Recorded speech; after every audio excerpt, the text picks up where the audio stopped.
아침 9시 반 진료실 창으로 부드러운 빛이 들어오고 있었습니다. 여름의 햇살치고는 한결 부드러웠고 창틀을 스치며 들어온 바람에는 아직 이른 아침의 서늘함이 남아 있었습니다. 그 빛이 제 책상 한쪽에 고요히 앉아있는 환자의 손등을 스쳤습니다. 선생님, 요즘 아침마다 숨이 답답해요. 혈압도 들쭉날쭉하고요. 앞에 앉은 분은 72 조금 넘은 연세의 여성 환자였습니다. 마른 체격에 손목에는 오래된 가죽 시계가 감겨 있었고 유난히 하얀 얼굴빛이 저를 바라보고 있었습니다. 목소리는 조심스러웠지만 말끝에 묘한 무기력이 묻어 있었습니다. 약은 꾸준히 드시고 계시죠? 네, 처방해 주신 대로 아침마다 꼭 챙겨 먹어요. 근데도 하루하루 혈압이 오락가락해요. 아침만 되면 머리가 무겁고요. 밥 먹고 나면 조금 나아지긴 하지만 그분의 시선이 잠시 창밖으로 향했습니다. 병원 앞 가로수에 햇빛이 스며드는 걸 가만히 바라보다가 다시 제 쪽을 봤습니다. 햇빛은 잘 안 쬐어요. 집이 남향이 아니라서요. 게다가 아침에는 그냥 집안일 하다가 시간이 훌쩍 가버리고 밖에 나가는 건 귀찮기도 하고요. 그 말이 유난히 귀에 남았습니다. 저는 그분의 말투 속에서 귀찮다는 단어의 숨은 무력감을 읽었습니다. 몸과 마음이 모두 지쳐 있을 때 사람들은 작은 일도 어렵게 느끼곤 합니다. 저는 잠시 차트를 내려놓고 그분의 손등을 가만히 바라봤습니다. 햇빛이 그 위에서 조용히 흔들리고 있었습니다. 혹시 아침에 잠깐이라도 햇빛을 쬐어본 적 있으세요? 그분은 고개를 저었습니다. 햇빛이요? 그냥 덥기만 하지 않나요? 저는 웃으며 고개를 끄덕였습니다. 네, 여름 한낮에 햇빛은 덥죠. 그런데 아침 햇빛은 조금 다릅니다. 특히 9시 전후의 햇빛은 우리 몸에 아주 중요한 변화를 만들어냅니다. 혈압에도 숨 쉬는 데에도요. 그분은 의아한 표정으로 저를 보았습니다. 마치 햇빛이 무슨 약이 되느냐는 듯한 눈빛이었습니다. 저는 차분히 의자에 등을 붙이고 예전에 있었던 또 다른 환자 이야기를 떠올렸습니다. 그 환자도 비슷했습니다. 고혈압 약을 먹어도 아침마다 머리가 무겁고 혈압 수치가 요동쳤습니다. 생활 습관을 하나씩 살펴보다가 저는 그분이 아침 햇빛을 전혀 쬐지 않는다는 걸 알게 됐습니다. 창문도 늘 커튼으로 가려져 있었고 바깥에 나가는 건 거의 점심 이후였습니다. 그분에게 저는 아주 작은 숙제를 내드렸습니다. 매일 아침 10분만 햇빛 속에 서보기. 그분은 처음엔 시큰둥했지만 일주일 뒤 진료실에 들어오면서 이렇게 말했습니다. 선생님, 요즘 아침이 조금 가벼워요. 혈압도 예전보다 덜 튀고요. 저는 그때 느꼈습니다. 약만큼이나 어떤 경우에는 그것보다 더 깊게 작용하는 건 생활 속의 작은 변화일 수 있다는 것을. 햇빛이 어떻게 그런 변화를 만들까요? 이 질문에 답하려면 햇빛이 우리 몸 안에서 어떤 과정을 거치는지부터 이야기를 시작해야 합니다. 햇빛이 혈압에 영향을 준다고요? 그분의 질문은 호기심과 반신반의가 섞여 있었습니다. 저는 조용히 고개를 끄덕였습니다. 네, 생각보다 직접적인 영향이 있습니다. 햇빛이 피부에 닿으면 피부 속에 있던 질산염이라는 물질이 분해되면서 산화질소라는 것이 만들어집니다. 이 산화질소는 혈관을 부드럽게 확장시켜 주죠. 혈관이 넓어지면 혈압이 자연스럽게 조금 내려가고 혈액이 더 원활하게 흐릅니다.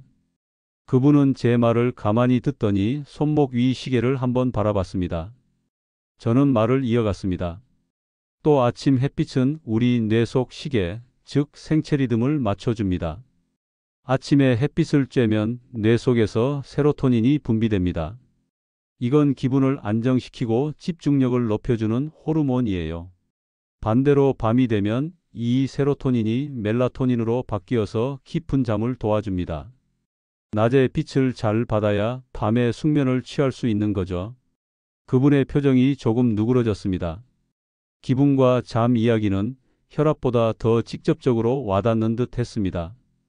저는 마지막으로 한 가지를 덧붙였습니다. 그리고 햇빛이 피부에 닿으면 비타민 D가 만들어집니다. 비타민 D는 뼈 건강뿐 아니라 면역력에도 중요하죠.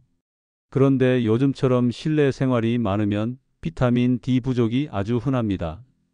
특히 여성분들은 골다공증 예방에도 꼭 필요해요. 그분은 잠시 창밖을 보았습니다. 바람에 흔들리는 가로수 잎 사이로 아침 햇살이 반짝거렸습니다. 근데 그냥 서 있기만 하면 되나요? 운동을 해야 하는 건 아니고. 저는 웃으며 대답했습니다. 네, 걷거나 가만히 서 있어도 됩니다. 중요한 건 아침 9시 전후 최소 10분 이상 얼굴과 팔처럼 햇빛이 직접 닿는 부위를 노출하는 거예요. 창문 너머로 비치는 빛은 효과가 거의 없으니 꼭 밖으로 나가셔야 합니다. 그분은 잠시 망설이더니 조용히 말했습니다. 글쎄요, 해볼게요. 대신 너무 덥지 않을까요? 아침 9시 전이라면 아직 괜찮을 거예요. 모자만 가볍게 쓰시고 팔은 가능한 노출하는 게 좋습니다. 처음엔 5분이라도 괜찮아요. 몸이 익숙해지면 점점 늘려보세요. 그날 진료가 끝나고 저는 창가에 서서 바깥을 바라봤습니다. 여름 특유의 투명한 공기 속에 먼 산이 희미하게 보였고 햇빛은 나무 잎사귀를 스치며 바닥에 금빛 무늬를 만들고 있었습니다. 그분이 이 빛 속에서 잠시라도 서 있는 모습을 상상해 봤습니다. 숨을 깊이 들이마시고 천천히 내쉬면서 굳어 있던 혈관이 조금씩 풀리고 마음이 한결 가벼워지는 모습 말입니다. 며칠 뒤 그분은 약속이나 한 듯 다시 진료실 문을 열었습니다. 선생님, 아침에 나가봤어요. 그분의 표정은 조금 달라져 있었습니다. 눈가 주름이 부드러워졌고 목소리엔 힘이 실려 있었습니다. 처음엔 그냥 멍하니 서 있었는데 바람이 시원하고 새소리가 들리더라고요. 그리고 집에 들어오니 기분이 조금 밝아졌어요. 혈압도 어제는 생각보다 덜 올랐고요. 저는 웃으며 고개를 끄덕였습니다. 좋습니다.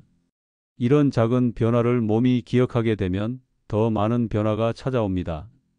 이건 약처럼 하루아침에 수치가 확 내려가진 않아요.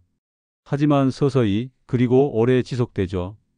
그분은 잠시 생각에 잠기더니 부드럽게 웃었습니다. 그럼 내일도 나가봐야겠네요. 그 후로 2주가 지났습니다. 그분은 매주 같은 시간, 같은 자리에서 제 진료실 문을 열었습니다. 하지만 이제는 들어오는 발걸음부터 달라져 있었습니다. 선생님, 아침에 밖에 나가는 게 이제는 습관이 됐어요. 눈 뜨면 창밖부터 봐요. 오늘은 햇빛이 있나? 구름이 많나? 그분은 마치 오래된 친구 얘기를 하듯 아침의 풍경을 묘사했습니다. 꽃집 앞에서 꽃잎 위에 내려앉은 이슬, 지나가는 고양이, 이웃이 내놓은 화분, 그리고 멀리서 들려오는 빵집 굽는 냄새까지. 예전에는 아침이 그냥 피곤하고 빨리 지나갔으면 좋겠는 시간이었는데 이제는 하루 중 가장 기대되는 시간이 됐어요. 저는 그분의 혈압 기록을 들여다봤습니다. 예전보다 변동폭이 줄었고 평균치도 안정돼 있었습니다. 수치가 완벽하게 떨어진 건 아니었지만 그분의 표정과 목소리가 이미 절반의 변화를 증명하고 있었습니다. 혹시 밤잠은 어떠세요? 훨씬 좋아졌어요. 예전엔 새벽에 두세 번은 꼭 깨고 뒤척이다가 날이 밝았는데 요즘은 한 번 깨도 다시 금방 잠들어요. 그리고 아침에 일어나면 몸이 한결 가벼워요. 저는 웃으며 메모를 덧붙였습니다. 이런 변화는 단순히 햇빛 때문만이 아닙니다. 햇빛이 계기가 되어 몸의 리듬이 맞춰지고 그 리듬이 다시 마음을 바꾸기 시작한 겁니다. 사람의 몸과 마음은 원래 분리되어 있지 않습니다. 몸이 좋아지면 마음도 따라오고 마음이 안정되면 몸도 회복 속도가 빨라집니다. 한 달째가 되었을 때 그분은 이런 말을 했습니다. 선생님, 요즘은 아침에 나가면 동네 사람들도 인사를 해요. 처음엔 어색했는데 이제는 그게 참 반가워요. 덕분에 혼자 있는 시간도 덜 외롭고요. 그 말을 듣는 순간 저는 속으로 생각했습니다. 아침 햇빛이 준 건 혈압의 안정만이 아니구나. 고립됐던 마음이 조금씩 풀리고 세상과 연결되는 끈이 다시 묶이고 있는 거였구나. 진료가 끝나고 그분은 의자에서 일어서며 저를 향해 웃었습니다. 햇빛 쬐는 게 이렇게 좋을 줄 몰랐어요. 그냥 밖에 서 있는 건데 기분이 달라져요. 저는 그분이 나간 뒤 창가에 섰습니다. 창문 너머로 부드러운 아침 햇살이 쏟아지고 있었습니다. 몇 초 동안 그 빛 속에 손을 내밀었습니다. 따뜻하지만 과하지 않은 온기, 피부를 스치는 공기의 부드러움, 그리고 그 안에 숨어 있는 미세한 변화들. 혈관이 풀리고 숨이 깊어지고 마음이 조금 더 넓어지는 것 같은 감각이 전해졌습니다. 아침 햇빛은 약이 아닙니다. 하지만 어떤 약보다 오래 그리고 깊게 작용할 때가 있습니다. 단 10분이라도 매일 이어질 수 있다면 그것은 몸과 마음을 동시에 살리는 습관이 됩니다. 저는 차트를 덮으며 조용히 중얼거렸습니다. 아침은 그 사람에게 이제 하루의 시작이 아니라 회복의 시작이구나. 오늘 영상이 당신의 하루의 작은 쉼표가 되었다면 그걸로 저는 충분히 만족합니다. 다음 영상에서도 더 건강하고 더 따뜻한 이야기를 들고 찾아뵙겠습니다. 영상이 마음에 드셨다면 좋아요와 구독, 알림 설정까지 잊지 마시고요. 다음 영상에서 더 자세한 건강 이야기를 들려드립니다. 지금 바로 영상 위 좌우를 클릭해서 시청해 보세요.